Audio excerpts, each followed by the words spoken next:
You wake up. It's the 1st of the month, or maybe the 30th. The specific date doesn't matter as much as the feeling. It's the one day of the month you allow yourself to breathe. You roll over, grab your phone, and check the notification. There it is. Salary credited. A green number. A big number. Or at least, it's supposed to be a big number. It's the number you traded your life for. You traded 160 hours of your limited existence for that number. You missed your child's school play for that number. You sat in traffic, inhaling exhaust fumes for 2 hours a day for that number. You tolerated a boss who doesn't understand the basics of your job for that number. And for exactly 5 minutes, you feel safe. You look at the balance and think, okay, we're okay. I can do this. The dopamine hits your brain. You feel a momentary sense of competence. You are a productive member of society. You are providing. You are winning. Pause, because that feeling, that sense of safety, it is a hallucination. Open the next app, the banking app. The one where you actually have to move the money. This is where the violence happens. It's quiet violence. No one is hitting you. No one is shouting. It's just digital numbers moving from one column to another, but the psychological impact is the same as being mugged in an alleyway. The only difference is that the mugger leaves you with your life, and he doesn't expect you to thank him for it. First, the landlord, you look at the rent amount. It's not just a bill. It's an amputation. Half, or maybe more than half. You are about to transfer 50% of your life force to pay for a box that you do not own, a box that you are merely borrowing. You are paying someone else's mortgage. You are building someone else's equity. You are the asset in their portfolio. You press transfer. And just like that, 2 weeks of your labor vanishes. Gone. You didn't work for yourself for those first 2 weeks of the month. You woke up early, you stressed out, you pushed yourself solely to ensure your landlord's investment remained profitable. You are his employee. You just don't have the title, but it's not done. Now look at the taxes. Or rather, look at what's already missing. You don't even get to hold that money. The government took their cut before it even touched your account. They didn't ask. They didn't negotiate. They just took. You look at your gross pay versus your net pay, and you feel that specific, sinking knot in your stomach. That gap. That difference between what you earned and what you got. That was the profit of your labor, and it was confiscated. So now you're down to 30% of your money. And you haven't even bought food yet. You haven't paid for the electricity to light the box you don't own. You haven't paid for the internet connection. You need to do the work to earn the money to pay for the internet connection.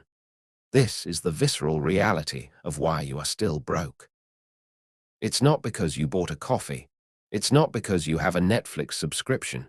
It's not because you aren't hustling hard enough. It's because you are a conduit. You need to understand this metaphor because it explains the pain you feel in your chest right now. A conduit is a pipe. Fluid flows through it. A massive amount of water can rush through a pipe, but the pipe itself remains dry the moment the water stops. You are the pipe. The financial system uses you as a transfer mechanism. Money flows through you, not to you. It flows from your employer, through your bank account, and immediately out to the asset-owning class, to the landlords, to the government, to the utility monopolies. You are a temporary holding pen for other people's capital. And the worst part, the part that keeps you awake at 3 a.m. staring at the ceiling, it's the realization that you are running at maximum capacity just to facilitate this transfer. You are redlining your engine. You are burning out. You are exhausted. You look at your bank account 3 days after payday. It's gone. The green number is back to 3 digits. Maybe 2. And you have 27 days left until the next injection. The silence in the room gets loud. You start doing the math in your head. If I don't eat out, if I walk instead of taking the Uber, if I cancel the gym. Stop. You are bargaining. You are trying to solve a structural problem with behavioral tweaks. You are trying to bail out the Titanic with a teaspoon. The problem isn't that you spent $5 on a sandwich. The problem is that the system is designed to extract 80% of your wealth before you even have a chance to decide how to spend it. This is the uncomfortable truth about your financial life. You are not a participant in the economy. You are the fuel. And deep down, beneath the budgeting apps and the financial anxiety, you know it. You feel it every time you click pay. You feel the injustice of it vibrating in your bones. You did everything right. You got the job. You showed up. You worked hard. So why does it feel like you're drowning? Because you are being used. You are a high-functioning transaction processor for the people who actually own the world. And as long as you view this as your fault, as long as you think you just need to budget better, you will remain the perfect victim. You will keep the conduit open, you will keep the money flowing, and you will stay exactly where you are, broke. Let that sink in. You aren't failing. You are being successfully harvested. You thought the solution was the logo. You looked at your bank account, then you looked at your LinkedIn profile, and you decided the problem was the quality of your cage. So you aimed higher. You spent weeks prepping for interviews. You polished the resume until it shined like a diamond. You practiced the behavioral questions. My biggest weakness, I care too much.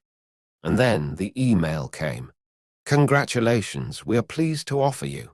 The number was bigger, maybe 20% more, maybe 30. You stared at that PDF and felt a rush of pure adrenaline. This was it.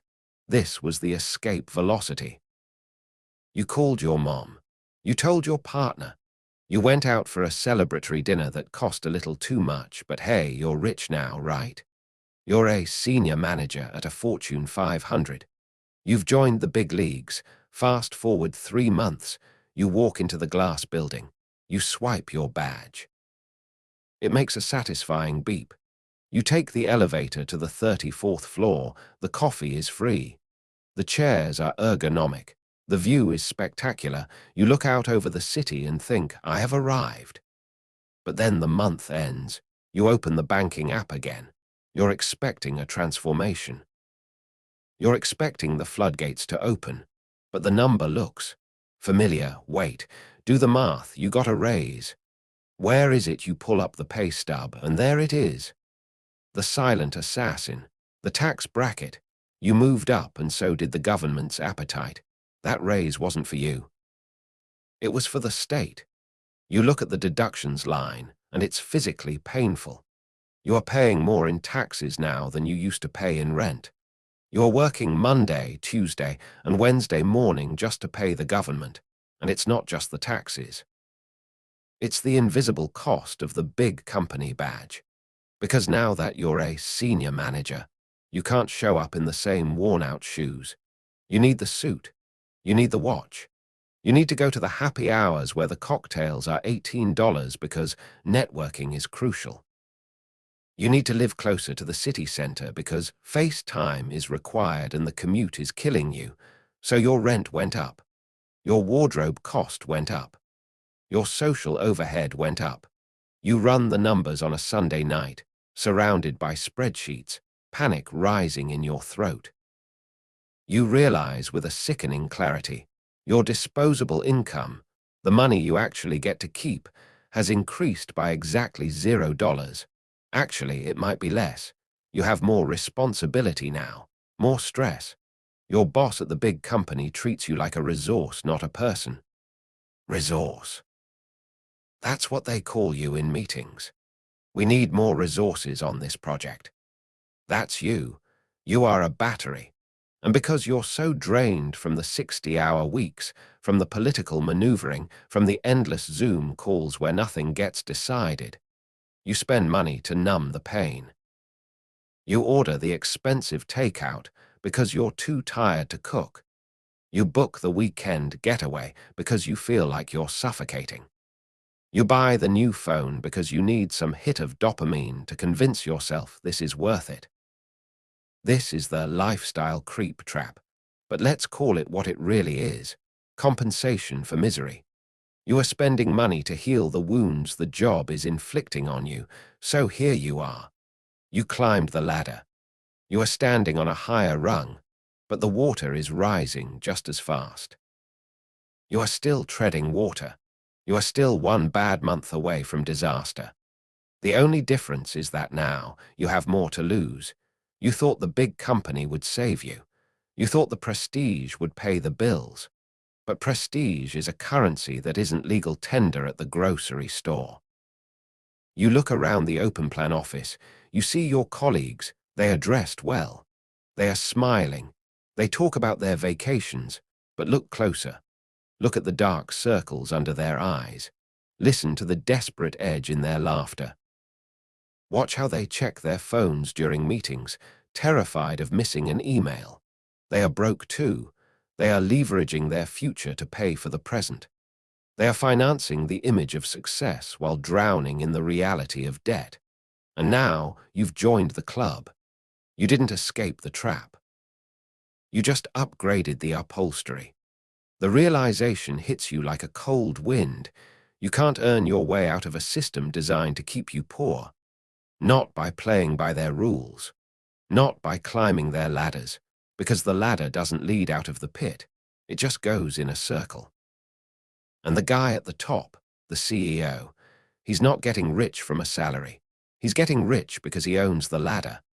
And you're just the one gripping the rungs, sweating, climbing, hoping that the next step will finally be the one where you can rest.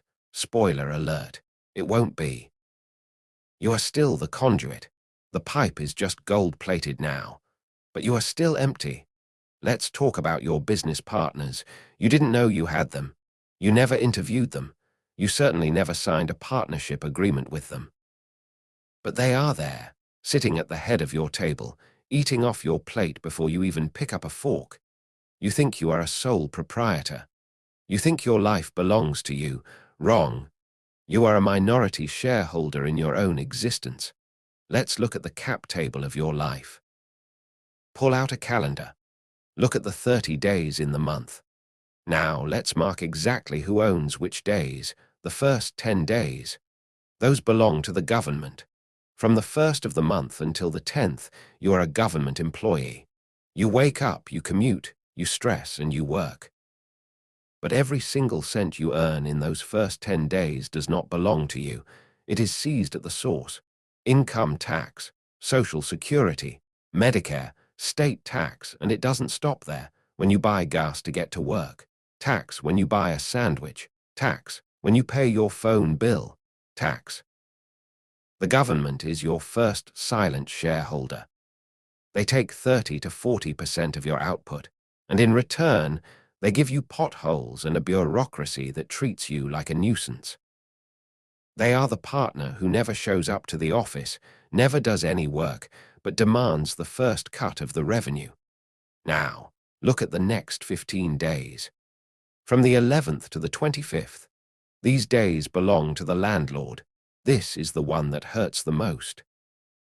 You mentioned it yourself, 50%. Half. You work 2 weeks of every month just to pay for the privilege of sleeping indoors. Think about the physical reality of that. You sit in that meeting at 2:00 p.m. on a Tuesday, listening to your boss drone on. You aren't earning money for your future. You are earning money to pay off someone else's mortgage. You are buying them an asset. You are securing their retirement while yours remains a fantasy. The landlord is your second silent shareholder. He holds the deed. You hold the receipt. So let's do the math. 10 days for the state. 15 days for the landlord. That's 25 days gone. You are left with 5 days. 5 days a month. That is the only time you are actually working for yourself.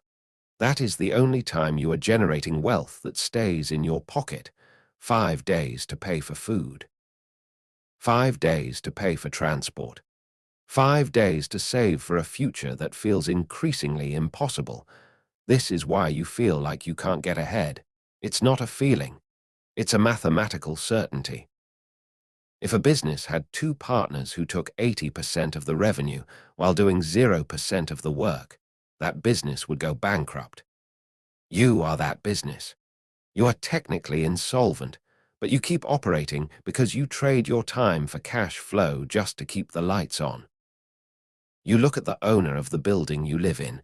Maybe it's a person, maybe it's a faceless corporation. It doesn't matter. What matters is the power dynamic. They own capital. You own labor. Capital gets paid while it sleeps. Labor gets paid only while it bleeds. You are bleeding. And the system gaslights you about this. They tell you to negotiate your salary. They tell you to find a cheaper apartment. But where? Where is the cheaper apartment? The market is rigged.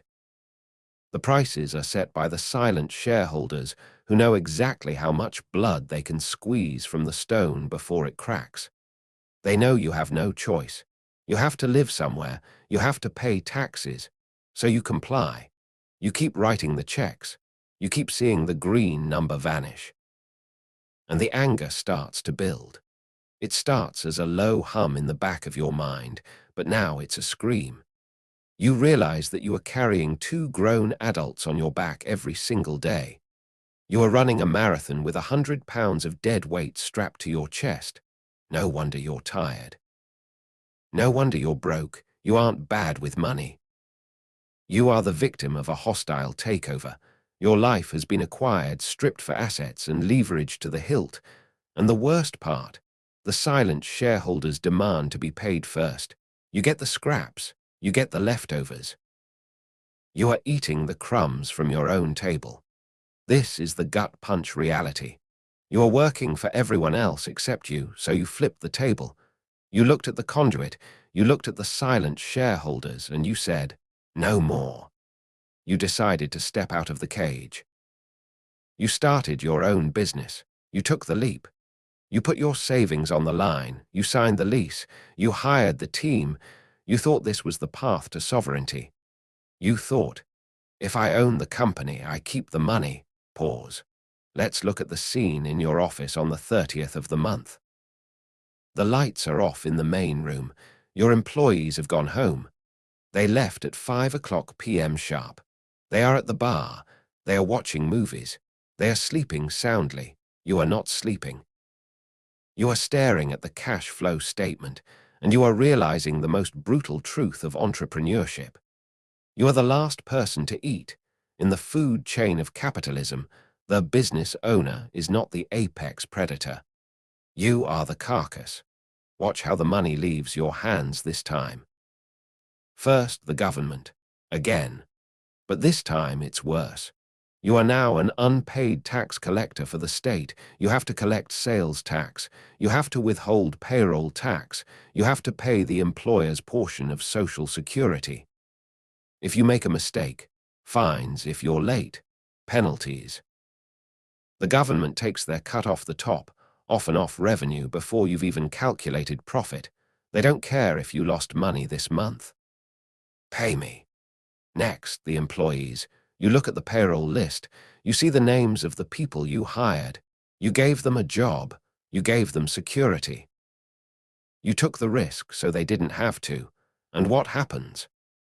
By law, they must be paid. If the business has $0, you have to sell your car to pay them. You have to drain your personal savings to pay them. Their salary is guaranteed. Yours is theoretical. You watch them complain about the coffee brand in the break room. You hear them whispering that you're greedy because you drive a leased car, while you are secretly putting the company payroll on your personal credit card just to keep the checks from bouncing. They have rights. You have liabilities. Then the suppliers, the software subscriptions, the insurance, the rent for the office space. Everyone has their hand out. Everyone gets a slice of the pie you baked, and you are standing there holding the empty tin. You look at the bottom line. Net loss.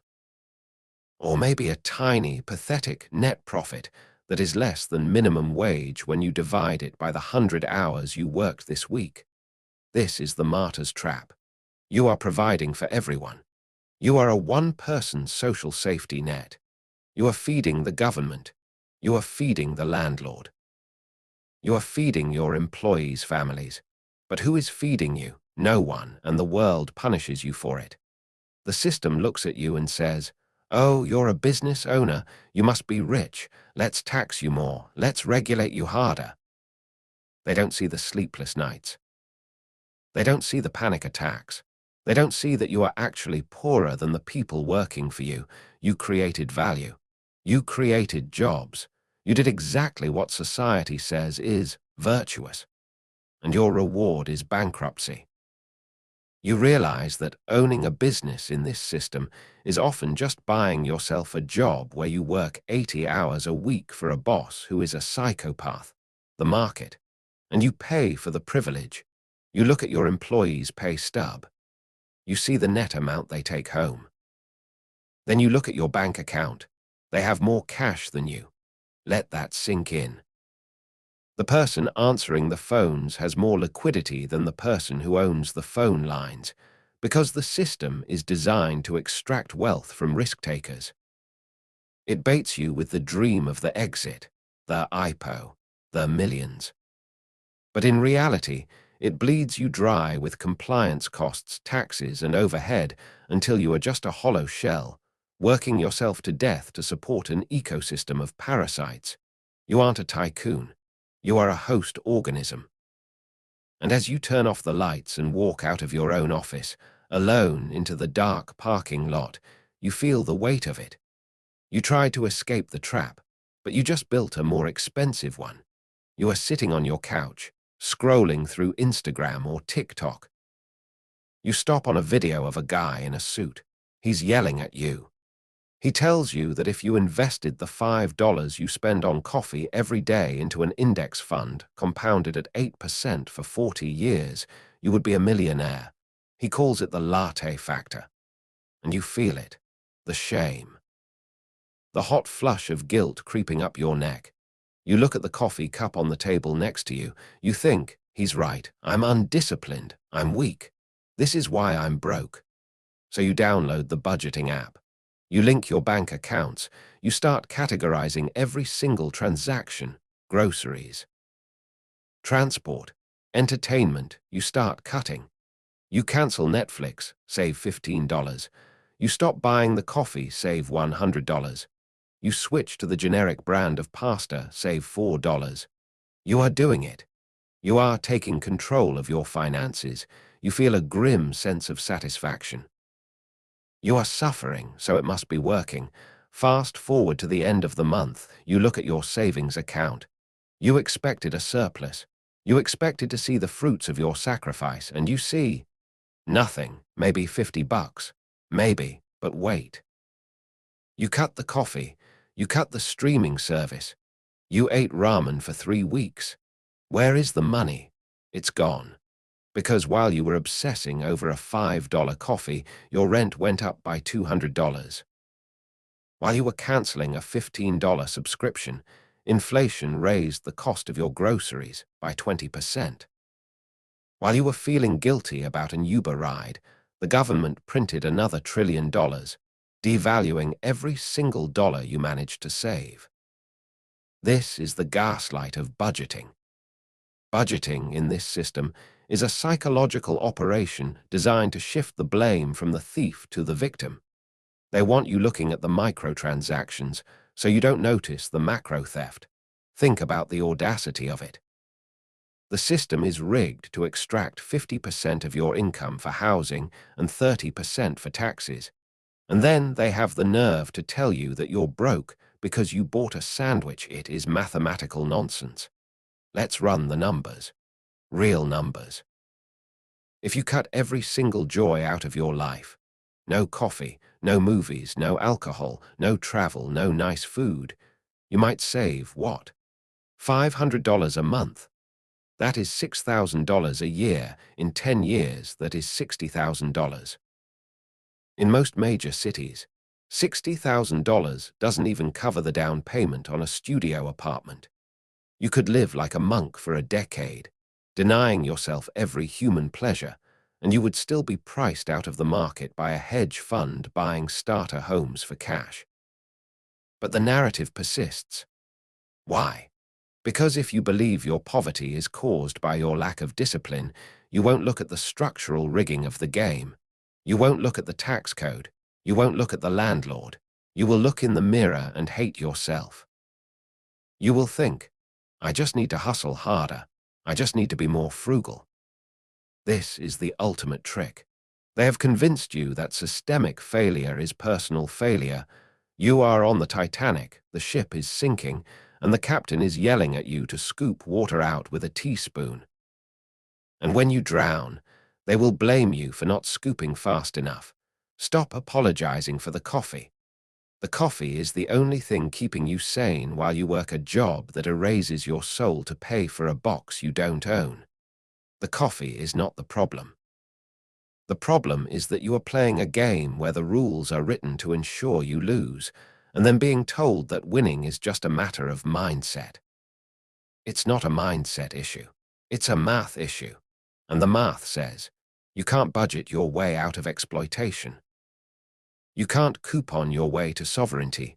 You are fighting a forest fire with a water pistol, and the financial gurus are standing on the sidelines criticizing your aim. Let that guilt go. It was never yours to carry. The shame you feel when you spend money on yourself. That is a weaponized emotion implanted by a system that needs you to be cheap so you can be profitable for them. You aren't broke because you're bad with money. You're broke because the cost of existence has been financialized to capture 105% of your output, and no amount of skipped lattes is going to fix that. Look around your room right now. Look at the things you have. The phone in your hand, the music playing in your earbuds, the roof over your head, the software on your laptop, even the car in the driveway. Now, ask yourself the most dangerous question in economics. If I stopped paying today, what would I still have in 30 days? The answer is nothing. You don't own your life. You are subscribing to it. Welcome to the neo-feudalism update. You learned about feudalism in history class. Peasants working land they didn't own, giving a portion of their harvest to the lord for protection. You thought that system ended in the Middle Ages. Wrong. It just went digital. It just got a sleek UI and a user agreement. You are a serf. Let's trace the money. 20 years ago, if you wanted to listen to music, you bought a CD. It cost $15. You owned it. You could play it 10,000 times. You could sell it. If you lost your job, you still had the music. Now, you pay $14.99 a month. Forever. If you pay for 10 years, you have spent $1,800. And if you stop paying on month 121, the music stops instantly. You own 0 songs. You have 0 equity in your own entertainment. Now apply this to everything. You used to buy software. Now you pay a monthly fee to Microsoft or Adobe just to open your own documents. If you stop paying, you are locked out of your own work. You are a tenant in your own career. You used to buy a car. Now, car companies are putting heated seats behind a monthly paywall. You bought the hardware, but you have to pay rent to activate the warmth. And housing. We already talked about the landlord, but look at the trend. Build-to-rent neighborhoods.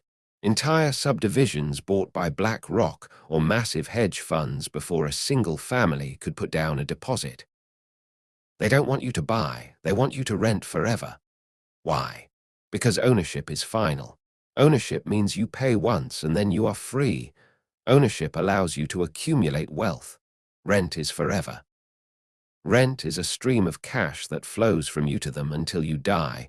This is why you are broke. You are bleeding out in 1,000 tiny cuts. $15 for music, $20 for movies, $100 for software, $30 for the gym, $15 for the cloud storage because your phone, which you also lease, doesn't have a hard drive anymore. You are running a personal deficit just to maintain access to modern life. The system has shifted from selling products to monetizing existence. They figured out that if they sell you the hammer, they only make money once. But if they charge you a subscription to swing the hammer, they own you. You are not a consumer anymore. You are a user. And in the eyes of the system, a user is just a battery. Think about the psychological toll this takes. Deep down, you feel a low-level panic. You know that you are only one missed paycheck away from the lights going out. If you owned your home, if you owned your car, if you owned your stuff, you could weather a storm. You could survive a layoff. You could sit tight. But in the subscription economy, the moment the cash flow stops, the access is revoked. The repo man comes for your car. The landlord comes for your keys. The software locks you out. You have no floor. You are falling through space, and the only thing keeping you aloft is the monthly payments you make to the parachute company. This is not an accident. This is the design. They want you fragile.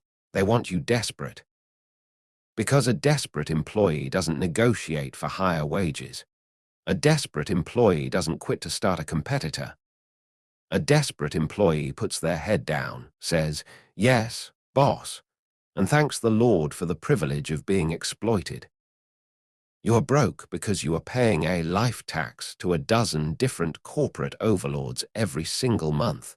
You look at your bank account and wonder where the money went. It didn't go to luxuries. It went to access. You are paying admission fees to your own reality. And until you start owning things, owning your home, owning your tools, owning your media, owning your time, you will never be wealthy. You will just be a high-revenue customer for the people who own the planet. You are the tenant.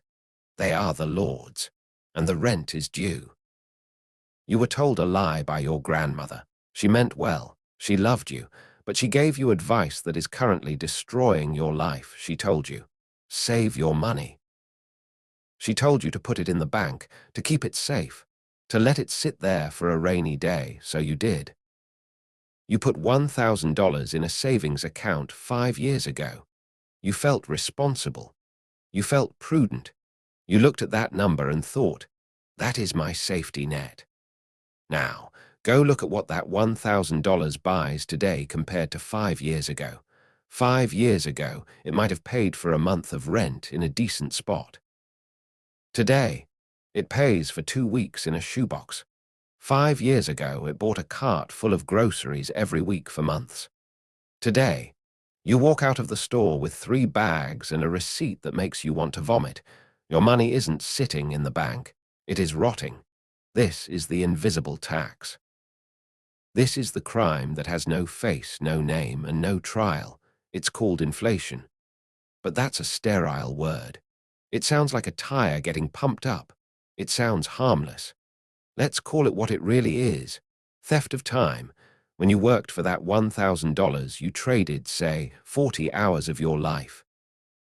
You locked that labor into those dollar bills. You stored your energy in that paper, expecting it to hold its value until you needed it. But while you were sleeping, the government printed trillions of new dollars. Imagine you are at a bar. You buy a beer. It's mostly beer. Then the bartender takes a pitcher of water and pours it into your glass. Now you have more liquid, but you have less beer. The government is the bartender. The money supply is the water. Your savings are the beer. They watered down your life. They printed money to pay for their wars, their bailouts, their inefficiencies. And every dollar they printed stole a fraction of a penny from the dollar in your pocket. You didn't vote for this tax. You didn't sign a form authorizing it, but it happened. And here is the psychological torture of the treadmill. You work hard. You hustle. You get a 3% raise at the end of the year. You feel good. I'm moving up, you think. But the real inflation rate, not the fake number they show on the news, but the real cost of housing, food, and energy, is 7% or 10%. Do the math. Income, plus 3% cost of living, plus 10% result. You are 7% poorer than you were last year. You are running faster than you have ever run before. Your legs are burning. Your lungs are screaming. but the ground is moving backwards underneath you faster than you can sprint. This is why you feel crazy. You look at your life and say, I'm making more money than my dad did when he was my age. But your dad bought a house on one income with a high school diploma.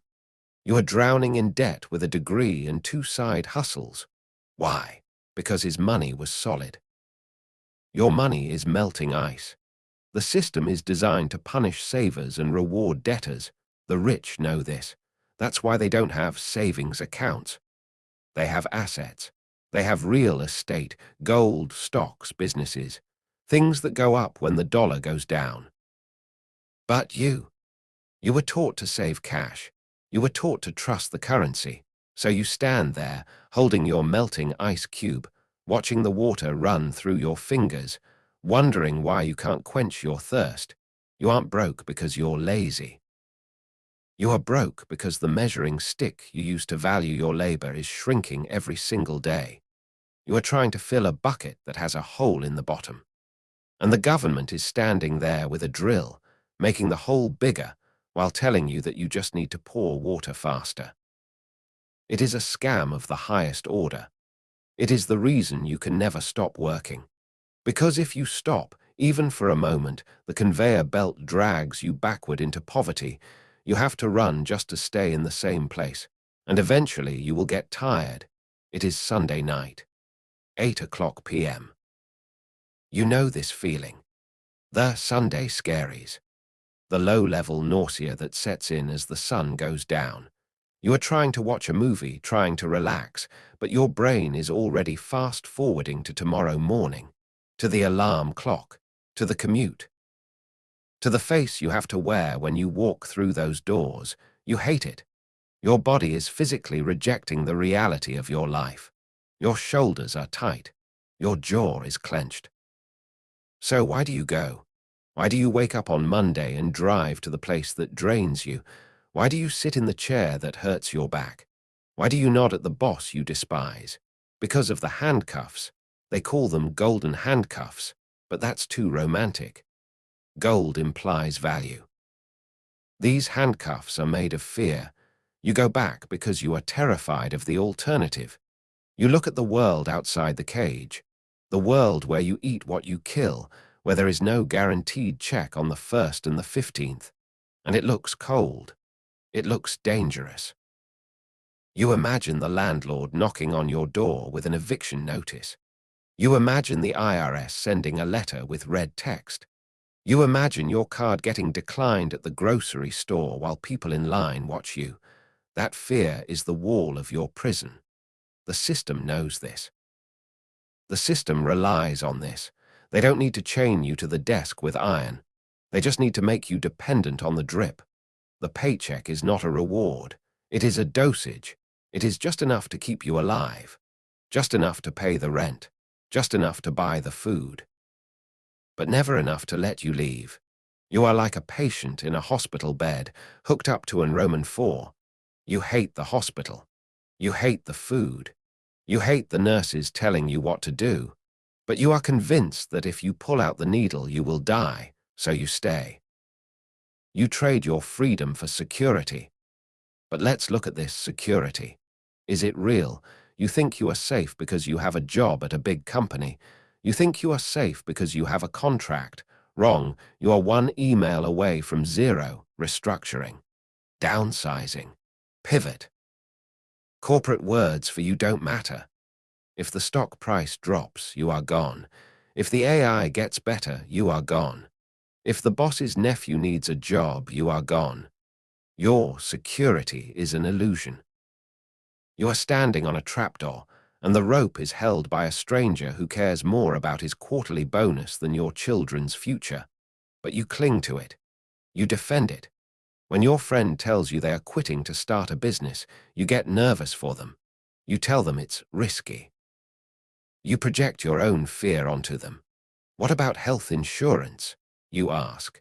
What about retirement? You are reciting the lines the warden taught you. You have internalized the logic of the prison. You believe that the only way to survive is to keep your head down, follow the rules, and pray that the silent shareholders don't decide to take more than their usual cut. This is the psychological hook that keeps you broke. It is the addiction to predictability. You would rather be predictably broke than unpredictably wealthy. You would rather know exactly how much you will lose every month than face the terrifying possibility of winning. You have made a deal with the devil. I will give you my dreams, my time, and my energy. In exchange, you promise me that I won't starve. And the devil laughs, because he knows he can starve you slowly, incrementally, through inflation and rent hikes, and you will still thank him for the scraps. You are gripping the handcuffs so tight your knuckles are white. You think they are holding you up, but they are the only thing holding you down. You are staying in the abusive relationship because you don't believe you can survive on your own. You have forgotten how to hunt because you have spent your whole life in the zoo. And until you realize that the cage door is unlocked, that the security is a lie and the risk is the only path to safety, you will sit there. You will dread the Sunday nights. You will endure the Monday mornings. You will pay the landlord. You will pay the taxman. And you will tell yourself, at least I'm safe. Safe, you are being eaten alive. You're just being eaten slowly enough that you don't scream. We have spent the last few minutes looking at the villains. We looked at the landlord who takes half your income. We looked at the government that taxes your labor before you even touch it. We looked at the boss who treats you like a battery. We have established the crime scene. We know who the robbers are. But now, I need you to do something difficult. I need you to stop looking at them. I need you to walk into the bathroom, turn on the harsh fluorescent light, and look in the mirror. Who signed the lease? Who signed the employment contract? Who accepted the salary offer without walking away? Who keeps voting for the politicians who promise free stuff without asking who pays for it? Who keeps buying the subscriptions you did? This is the part of the story you don't want to hear. You want to be the innocent victim. You want to be the martyr who was crushed by forces beyond your control. And yes, the game is rigged. The deck is stacked. The dice are loaded. But you are the one who keeps walking into the casino. You are the one who keeps putting your coins in the slot machine, pulling the lever, and acting surprised when it comes up, lemon, lemon, lemon, for the 1,000th time. You are a collaborator in your own oppression. Why? Because you are addicted to being a good person. You were raised to be nice, to be polite, to follow the rules, to wait your turn, to pay your bills on time, to be a model citizen. But in a system designed to exploit you, being a model citizen just means being a model victim. You think there is nobility in your suffering. You think that if you just follow the rules hard enough, eventually someone will notice. Eventually, the teacher will give you a gold star. Eventually, the system will say, "Good job, here is your reward." Wake up. There is no teacher. There is no gold star. The system loves your obedience. It loves that you are terrified of the IRS. It loves that you are scared of your landlord. It loves that you are afraid to ask for a raise because you don't want to cause trouble. Your compliance is the lubricant that keeps the machine running. Every time you complain about your situation, but do nothing to change the structural reality of your life, you are voting for the status quo. You complain about the taxes, but you don't structure your income to legally avoid them. You complain about the rent, but you don't make the radical sacrifices needed to buy assets. You complain about the job, but you don't build the skills to leave. You are waiting for a savior. You are waiting for a politician to pass a law that cancels your debt. You are waiting for a boss to suddenly become generous. You are waiting for the economy to get better. You are waiting for the people who are robbing you to suddenly develop a conscience and give the money back. It is never going to happen. And deep down, you know this. But you stay in the pattern because the alternative is terrifying. The alternative is taking full, radical responsibility. If you admit that you are complicit, then you have to admit that you have the power to stop it. And if you have the power to stop it, but you haven't done it yet, then you have no one to blame but yourself. That weight is heavy.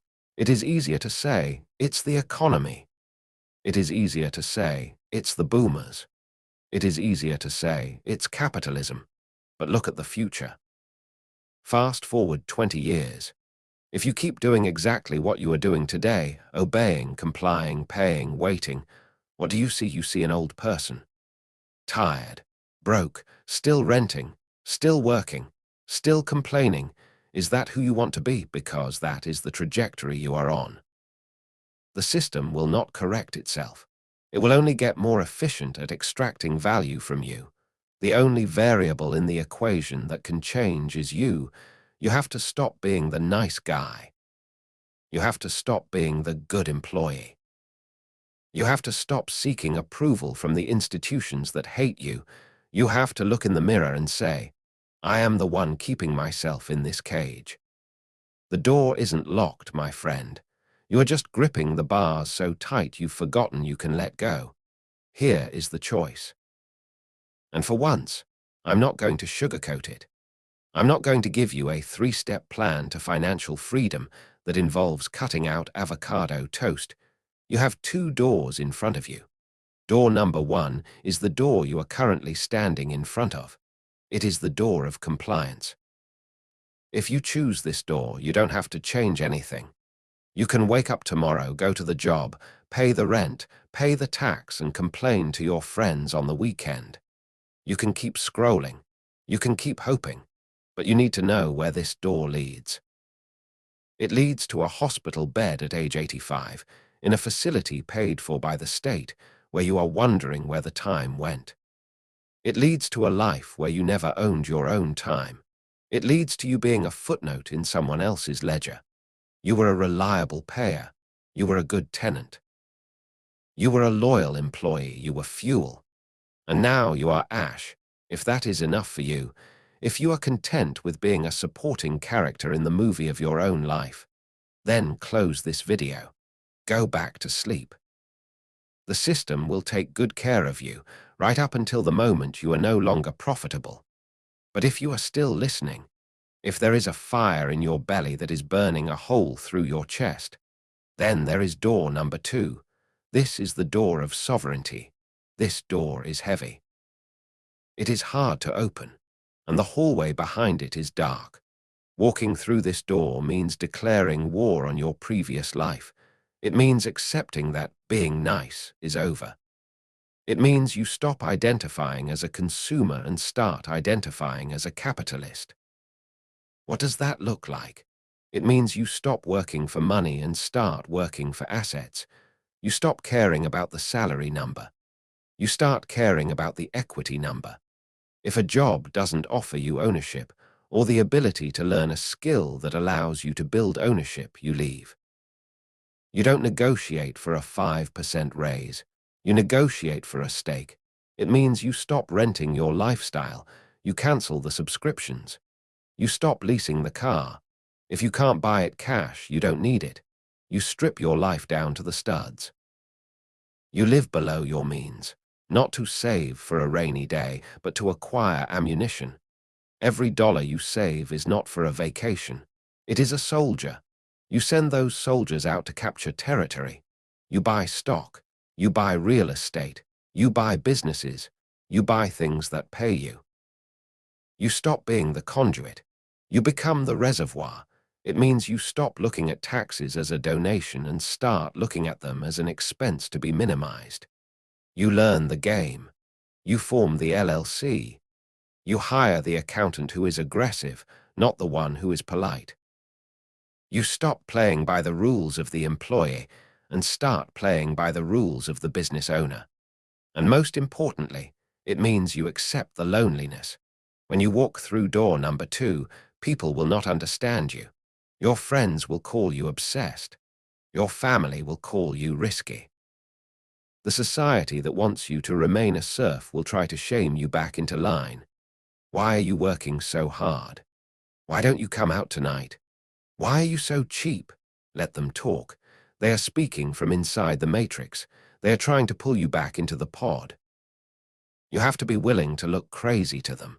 You have to be willing to eat shit for a few years so you can eat whatever you want for the rest of your life. This is not a get-rich-quick scheme. This is a get-free-eventually war. You are going to be tired. You are going to be scared. You are going to fail. But the alternative is to stay exactly where you are, broke, tired, and slowly dying by 1,000 cuts. So here is the final truth. The government is not coming to save you. The landlord is not going to lower the rent. The boss is not going to give you your freedom. You have to take it. You have to claw it out of the hands of the system, dollar by dollar, asset by asset, day by day. The conduit is open. The money is flowing through you right now. Close the valve. Keep the water. Build your own ocean, or don't. The choice is yours. But never again say you didn't know. You know. Now move.